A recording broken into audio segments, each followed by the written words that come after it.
Jadi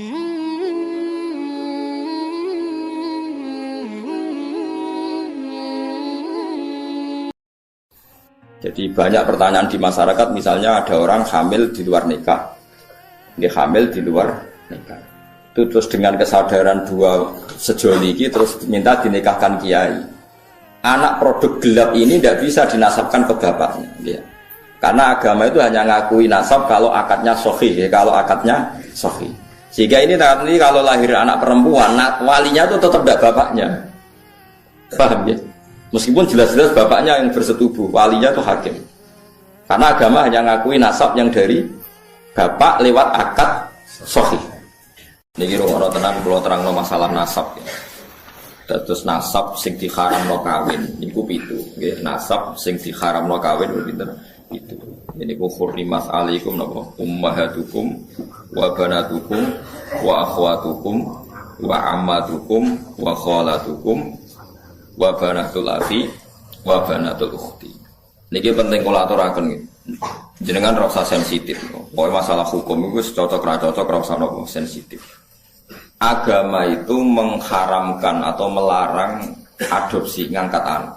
Kalau terpaksa ada orang ngangkat anak itu harus dicatat nasabnya dan dimaklumatkan di keluarga anak yang diadopsi maupun keluarga yang mengadopsi.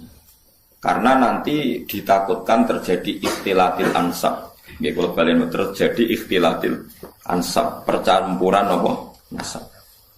Karena setiap satu orang itu pasti punya 7 orang yang haram dikawin karena apa? Nasab. Ini ku ibu.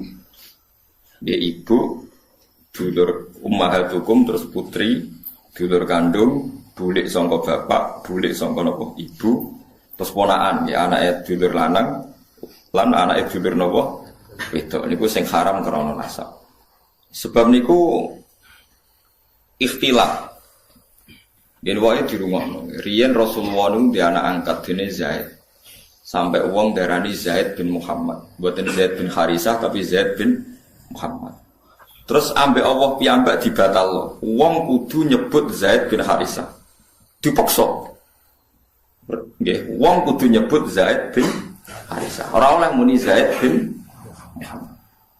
Sampai turun ayat lewat Allah langsung ud'uhum li abaihim huwa aqsatu inda Allah. Wong kudu disebut nganggo jenenge bapake. Iku nak kepengin adil cara aku. Tiang adopsi itu mesti nglahirno sombong. Kula pun bolak-balik wingi kula ngaji teng Bojonegoro teng Islamic Center dia bilang. Adopsi itu melahirkan kesombongan. Lho nggih to nggih, misale anake Ruhin tak pek anak angkat aku. Kan keren ben Gus Bak dibanding ben Ruhin. Lama-lama anaknya itu kalau ditanya seneng jenengan sinten, kula putrine Gus Bak. Kan enggak siap di bapak keriting, enggak jelas. Ning dalan-dalan ya wis ngono kan. Itu satu, melahirkan kesombongan. 2 terjadi ikhtilatil ansab. Misalnya anak Ruhin melok kula terus kuliah. Jebule pacaran mbek dulure dhewe. Terus kok rabi entuk dulure dhewe, entuk ponakane. Itu bahaya sekali. Sangat-sangat bahaya. Kalau mau cerita tentang budi-budi ketika saya memberi makalah tentang adopsi ini wonten kiai sikof bisa dipercaya cerita. Itu ono wong tipe anak angkat yang Jakarta. Yang nganterkan tuh Pak D-nya. Suatu saat anak ini besar kuliah pacaran mbek adik kandungnya. Walhasil terus kawin di anak sikof. Pak D yang dulu nganter ke Jakarta ke yang adopsi itu nilai di Jakarta. Kok kagetnya bukan main, ternyata yang dirabi itu sama-sama ponakannya gitu, dulur nopo kan? Ini bahayanya ngangkat anak nopo angkat. Jika dibatalkan oleh Allah, orang harus mau menyebut bapaknya. Ud'uhum li abaihim huwa aqsatu indah. Tapi wong saiki saya naik dhewe. Anak sampean itu bangga, makalah Nabi itu mengancam manida ila ghairi abi wa huwa ya'lamu anna ghairu abi faqad kafar. Wong sing ngaku ora bapake diaku bapake dianggap ngafiri atau ngingkari ajaran Kanjeng Nabi Muhammad sallallahu alaihi wasallam. Karena satu melahirkan kesombongan itu mesti. Karena mesti milih yang keren kan? Milih sing apa? Keren. Nomor 2 terjadi campur aduk napa? Nasab. Mari kula suwun sing pun ngadung anak istilah anak angkat istilah bahasa Indonesia. Tetap harus ditulis silsilah keluarganya, dia saudaranya berapa.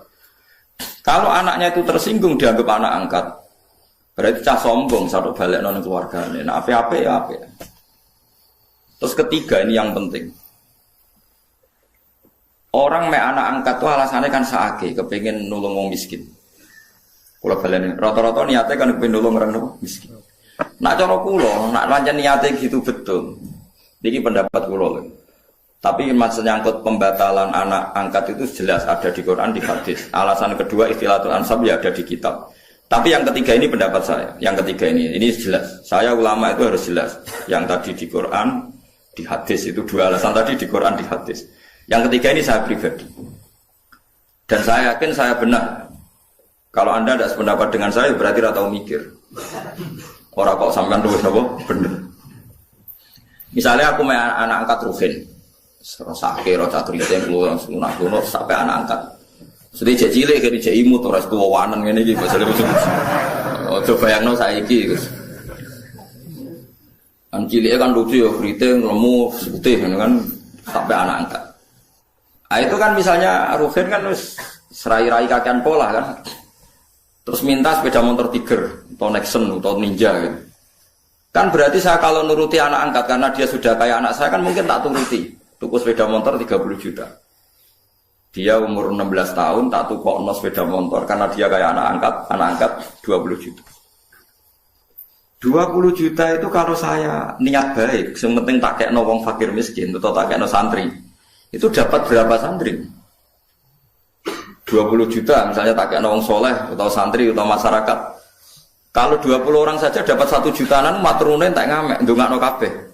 Kere 20 ndongakno kabeh. Tapi gara-gara me anak angkat, uang 20 itu tersentral, terpokok ning satu orang. Yaiku ning Ruhin, iku wae dienggo sepeda motor sing jelas manfaatnya. Paham sing kalau maksud? Hanya dari segi sosial kan menjadi manfaat ini terbatas kan? Gitu. Nah aku ramai anak angkat, Ruhin kebagian 1 juta, mungkin Mustafa kiri pisan kebagian 1 juta kan beberapa orang kebuang. Karena saya tidak harus terfokus mikir cakriting, paham ya? Loh tenan, paham tenan tuh. Loh ya boleh menentang pendapat saya boleh, saya pastikan ini pendapat saya. Tapi kan iso globalnya, paham tuh? Artinya kalau orang enggak Ruhin dewasa tak gekno omah, entek 100 juta. Alasannya saya kira Ruhin anak melarat. Andai kan aku gak main anak angkat, mungkin 100 juta lebih ke orang banyak. Tapi tetap boleh loh main anak angkat. Tapi cara kula nggih sekadar ya. Ya sayang, tetap kembalikan ke keluarganya, dibiayai saja. Itu dia atau mendapat kasih sayang keluarga, dia tidak sombong.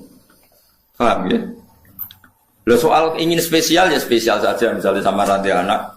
Nah kecuali mungkin ada pengecualian darurat, sampean nggak punya anak, ada ponakan atau keluarga, kamu angkat. Tapi nasabnya harus tetap ditulis. Saya ulang-ulang, nasabnya harus ditulis.